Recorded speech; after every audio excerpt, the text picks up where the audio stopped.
sex for favors, secrets, cover-ups, corruption. I've heard things that'll blow your mind, and now I think it's time you get the whole story. I'm Jesse Ventura, and this is Quinnspiracy Theory.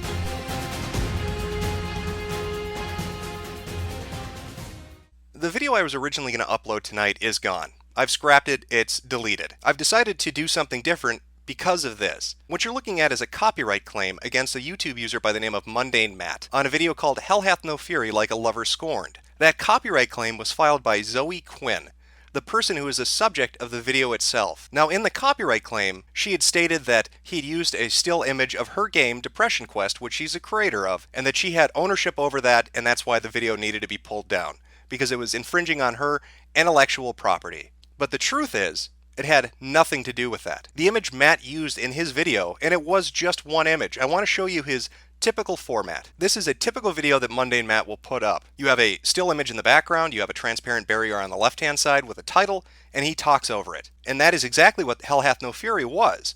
It had a still image in the background, a transparent barrier, title, and he talked over it. Now, the image he used was a publicly available image. This game is out on Steam. You can see these images. They've been used in news articles, they've been posted on websites, they're publicly available through the company on Steam itself. So her copyright claim had nothing to do with him using her intellectual property.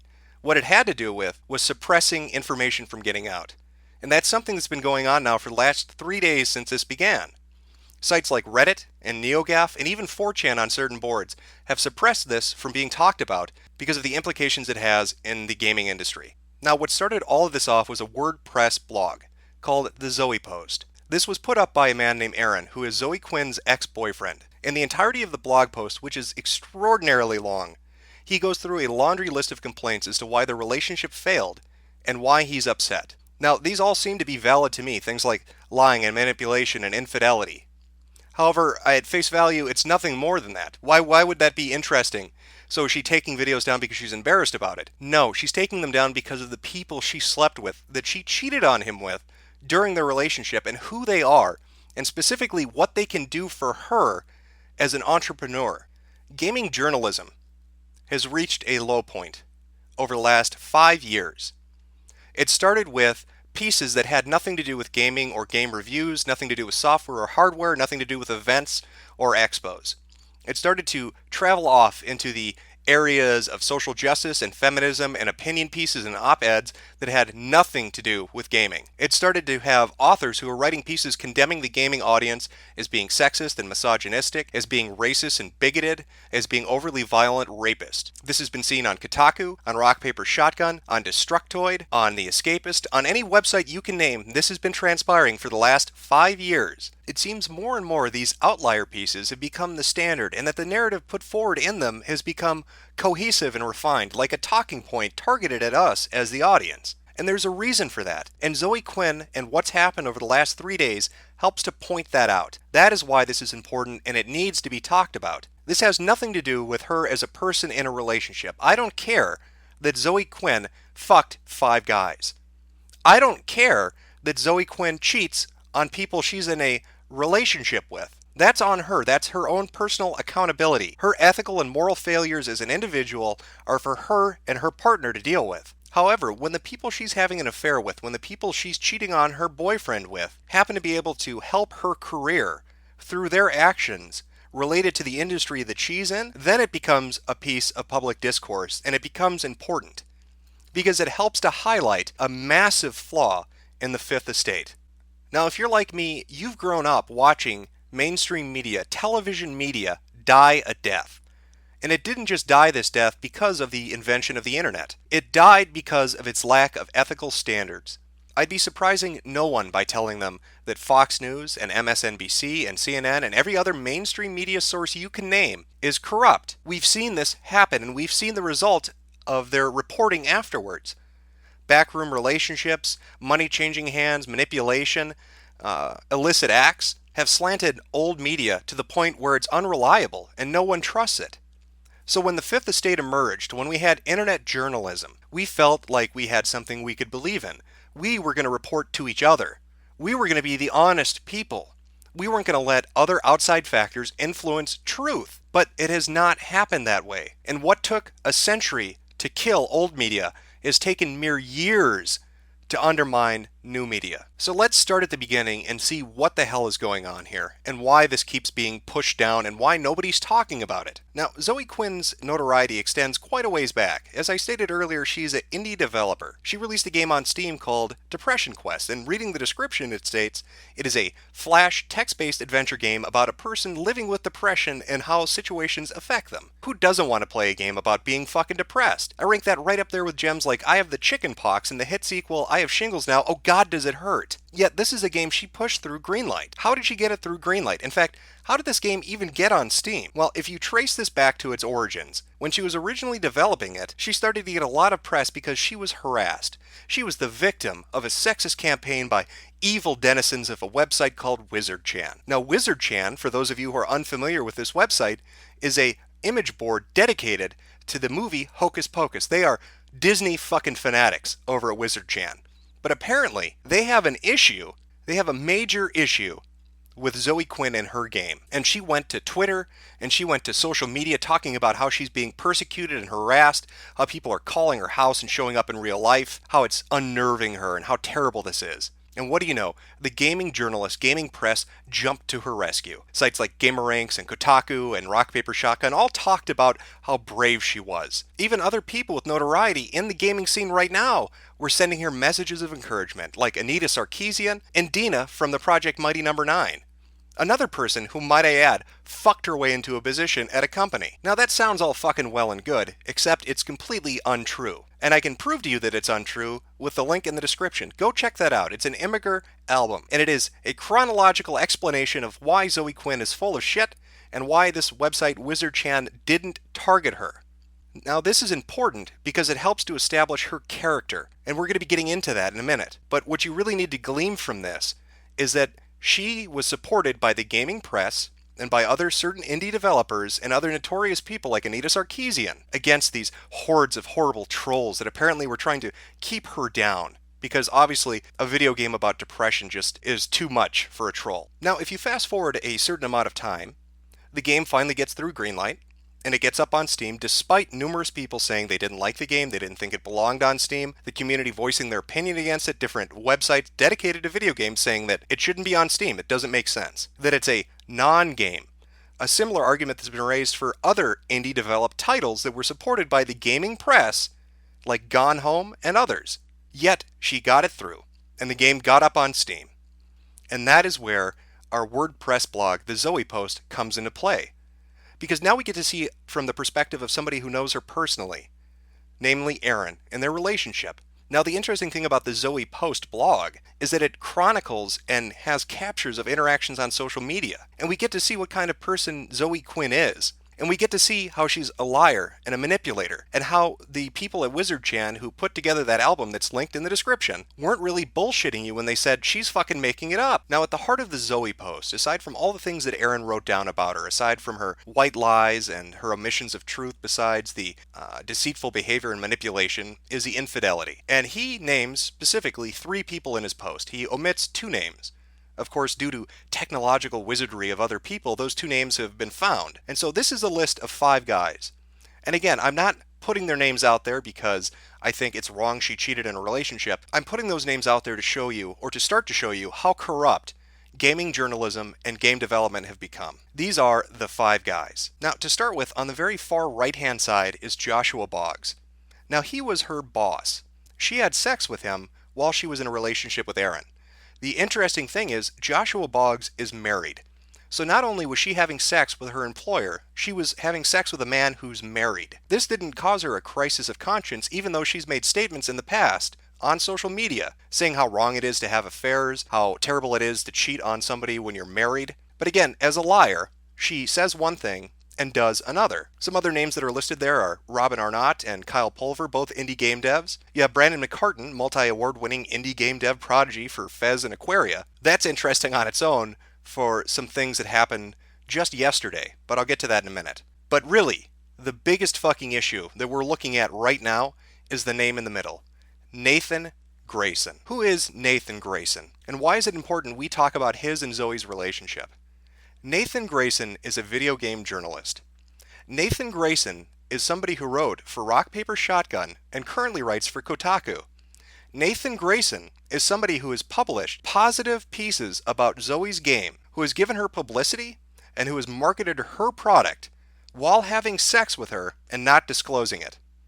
Now, there's a word for people when there's a professional conflict and they need to step back from what they do as a job because of conflicting things. It's called recusing oneself. Nathan Grayson not only did not recuse himself from writing the articles that fluffed up her product and promoted her, he went so far as to hide the fact that they had a relationship. Here you see an example of just 2 pieces he wrote this year, one on Rock Paper Shotgun and one on Kotaku, talking about her product and her specifically. This starts to show a pattern of behavior in game journalism. These people have no professional barrier which exists between their relationships.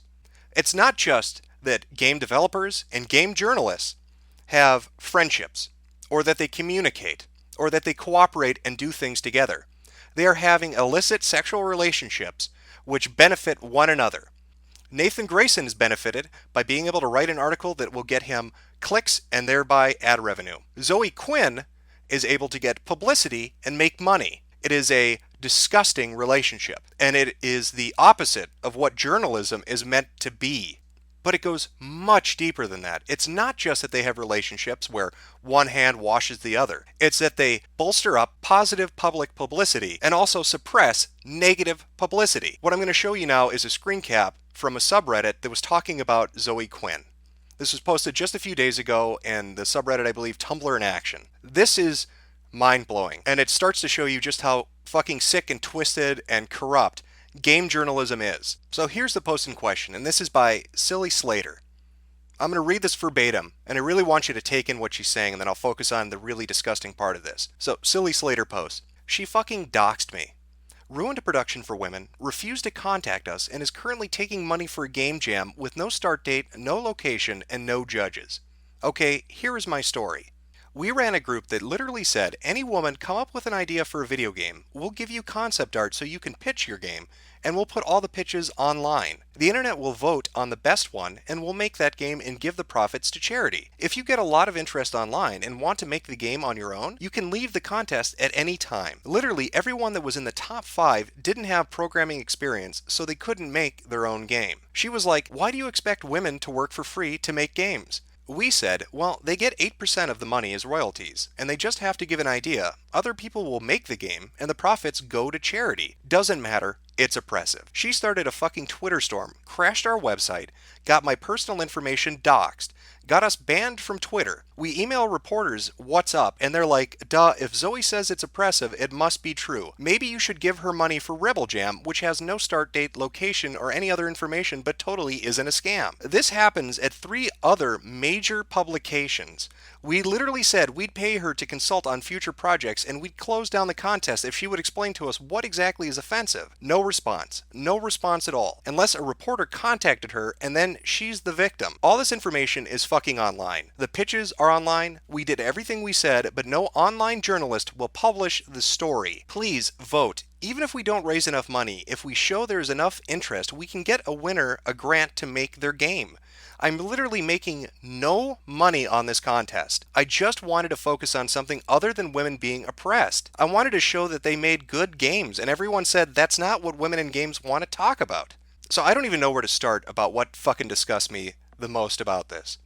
We have heard time and time again over the last 2 to 3 years from every gaming journalist outlet that women are oppressed, that they aren't allowed in the industry, that they can't make games, that people are holding them back, and that they just need an opportunity, just one opportunity to get out there and show what they're made of. And here a person puts together something that gives them that opportunity. Here's somebody saying, if you have a good game idea and you want to pitch it to us, we'll fucking make it for you. Show people that women can make good games by making good games, and we'll help you do that. I don't see what's not noble about that. I don't see what the fucking problem with that is. But here comes Zoe Quinn, the professional victim, the social justice warrior, who will lie and manipulate like she did with Wizard Chan, like she did with Aaron, her boyfriend. She comes in, she shits on these people trying to do a good thing for no profit. She doxes them, destroys their ambitions, fucks their company up. But the worst part of this, and this goes back to her relationship with Nathan Grayson, a writer at Rock Paper Shotgun and fucking Kotaku,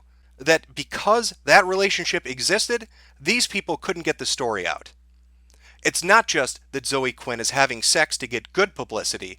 It is that Zoe Quinn is using sexual relationships with writers and reporters to suppress bad actions. I want you to try to imagine this sort of thing happening in old media. Imagine Watergate. What if Nixon had driven down to the Post and taken Woodward and Bernstein aside and said, "Hey, if you don't post that whole scandal thing, I'll give you both a blowjob. How about a Hummer in the fucking printing room? Just don't publish anything." And yet it goes deeper. Remember how I mentioned Brandon McCartan? And also Robin Arnott. Take a look at this. Now, yesterday, Phil Fish, a indie game dev who made Fez, went on a fucking tirade on Twitter defending Zoe Quinn and saying that people who were targeting her were bastards and cowards and that you shouldn't attack a strong, brave, independent woman. Basically parroting all those fucking ideas that we've been reading in news articles that get swirled around their little social media circles. And he's saying this to all these people who are raising questions about journalistic integrity. But yet he's making that argument. And why is that interesting? Well, she fucked Brandon McCartan, and apparently he has a connection to Fez. And better yet, somebody comes forward and says that they were sexually harassed at a wedding. Sexually harassed at a wedding by Zoe Quinn. And Phil Fish goes on a tirade against him, basically making him back down. Saying, don't you fucking dare bring that up publicly. If you do, we're going to come after you. And the guy backs down. And oh, look at that. Look who favorited what Phil had to say. Robin Arnott. So just so we're really clear on this, a woman who has repeatedly made social justice and feminist statements about strong, independent women, about equality, who says things like men, specifically gamers and trolls, are terrible and they're sexist and misogynistic, is somebody who uses sex to get favors, and on top of that, is willing to sexually harass people and then cover it up using industry friends with larger fan bases. Do I have that right, Zoe? You not only fuck for publicity, you fuck to suppress stories, and then you also fuck people to make anybody who criticizes you go away. Well, I'm not afraid of Phil Fish, the fucking one-hit wonder indie game dev. Yeah, by the way, Phil, that's why you're not making Fez 2. It has jack shit to do with pressure or you not liking your fans. It has to do with the reality that you know you can't make another game. You are a one fucking hit wonder. And if you try to make another game, you're gonna fail. So go on your Twitter tirade talking about Fez 2 never happening. Nobody fucking cares. Nobody cares, Phil. You are just an ugly, mutton chop, sideburn having motherfucker with your little fake hipster glasses that runs your fucking mouth about what game development is. You are a dipshit. And you're also a dipshit that doesn't have any fucking standards, apparently, when it comes to people you know. Now, how do I know? Maybe Zoe Quinn fucked Phil Fish. They seem to have been at a wedding together. Phil Fish seems to know her quite well, and judging by Zoe's behavior and the favors she's curried, it's not really that far out of the ballpark for me to say that perhaps Phil Fish is defending her because of a relationship. Hell, what about Patrick Klepek? Remember those conventions they did together and the speeches, "Internet is serious business"? Who knows, maybe Patrick slept with her. In fact, given that this is the reality of how these people behave and that they have no separation as professionals, let's say that Steven Totilo of Kotaku had sex with Anita Sarkeesian. Why not? You're letting somebody on staff at Kotaku who has a sexual relationship with somebody he writes about, and you don't have any problem with that. So judging from that, I guess you wouldn't have a problem doing it yourself. So maybe Steven is having sex with Anita. Maybe that's why Kotaku keeps writing those articles. It all makes sense now. We have now reached a point where it has become blatantly obvious in gaming journalism where relationships are influencing what gets published and what doesn't. It is no longer about reporting or journalistic integrity. It is about who is fucking who and who profits from it. And believe me when I say, Zoe Quinn profits from it. Her game may be on Steam for free as a free download, but her Patreon sure isn't free. Her Rebel Game Jam sure isn't free. Her begging people on Twitter from suspicious muggings to help pay rent isn't free. She is making money off the back of publicity gotten through sex. And game journalists have no problem with this. And of course, it's all the more hypocritical of them, given their stance on social justice, on feminism, on sexual equality, on gender equality, on sexual equality, on color equality, on all the buzzwords and hot topics they use to clickbait people into coming to their articles. Their high-handed morality and their ivory towers as they look down at us, the peasants, the filthy, disgusting, immoral peasants, and tell us what is right and wrong. And yet, right in their headquarters, right in their home, in their nest, they are doing all the things they condemn us for. They have ruined our hobby. They have shit up an industry. And it's not only us fans that suffer because of this. Look at Xseed. Somebody gets offended a day or so ago about a translation that they did, and all of a sudden they're getting flack left and right about that word because it's problematic and it offended a snowflake. So what is Xseed going to do? They're trying their best, they're trying to appease these people, but nothing is ever good enough.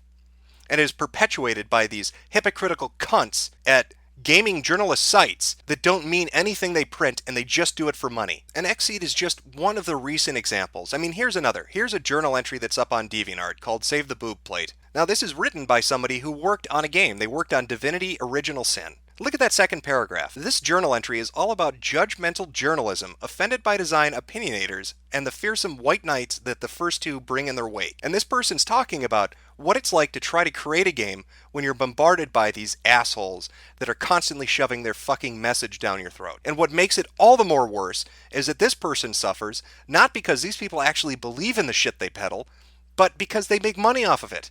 They don't care. It doesn't matter to them. Their actions speak volumes about their character.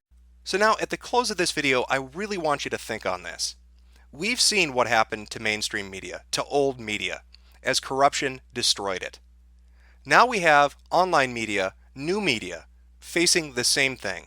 We watch as the Fifth Estate burns in front of our eyes because of hypocrites and the corrupt.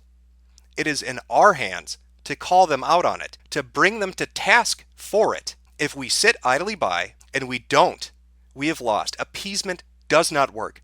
Burying your head in the sand does not work. It is not just us as customers that suffer as these people sling shit at us, telling us how terrible we are, and telling us what kind of content we should like. It is developers and publishers and artists and musicians that suffer as well because they misrelate a message from us to them. They preach about morality and social justice. They talk about ethics and an end to sexism and racism, and their personal behavior is abhorrent and completely contradictory to the things they print. They are in bed with each other, they communicate on Twitter with each other and other social media platforms constantly.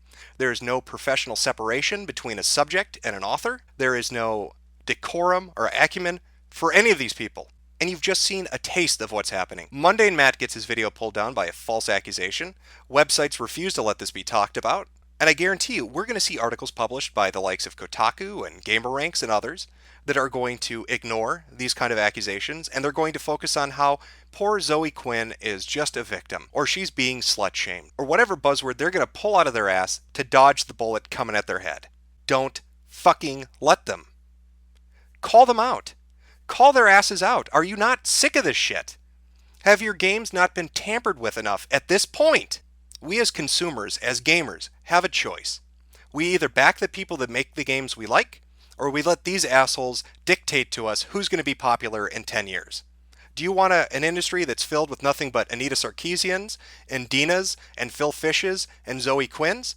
Because I sure as hell don't, and I hope you don't either. So I encourage you to talk about this on different websites, on different social media. Talk about it non-fucking stop. Don't let them sweep it under the rug. Don't let them avoid the fucking issue. Call them to the fucking mat on it. We have a spotlight on this corruption and on their fucking hypocrisy. Make them answer for it for once. Make them be held accountable. We, the fucking fans, the gamers, over the decades, have raised our hobby up into a billion-dollar worldwide industry. Not these assholes. They make money off our interest, not the fucking other way around. We hold the power here. They don't.